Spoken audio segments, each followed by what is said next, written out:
ভাবতাম কেক অনেক কঠিন, কিভাবে বানাবো, কিন্তু বানানোর পর মনে হয় বাইরে থেকে কেক আনার থেকে নিজে কেক বানিয়ে খাওয়াই ভালো। হঠাৎ করে কেক খেতে ইচ্ছা করছিল, এই তো 2টা ডিম দিলাম, 1/2 কাপ তেল, 1/2 কাপ গরুর দুধ আর 1 কাপ চিনি দিয়ে ব্লেন্ড করে নিলাম। ব্লেন্ড করলে তাড়াতাড়ি হয়ে যায়। আর 2 কাপ ময়দা দিলাম, 1 চামচ বেকিং পাউডার দিলাম, আর লেবুর খোসাগুলো এভাবে গ্রেট করে দিলে অনেক একটা সুন্দর ফ্লেভার বাড়ায়। আর এক ফাঁক লেবুর চিপে দিলাম, কারণ ডিমের গন্ধগুলো যেন না বের হয়। আমার যখনই কেক খেতে ইচ্ছা করে বা বাড়ির সবাই কেক খেতে চায়, তখন আমি এভাবে বানিয়ে দিই। আর কেক বানানো যে এত সহজ আমি আগে জানতাম না, আর এখন নিজে হাতে বানিয়ে কেক খাই।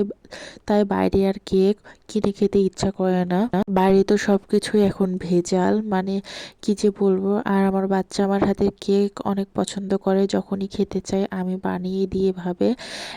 এখন আমি এটা বানাতে আমার 1 ঘন্টা 40 মিনিট লেগেছে।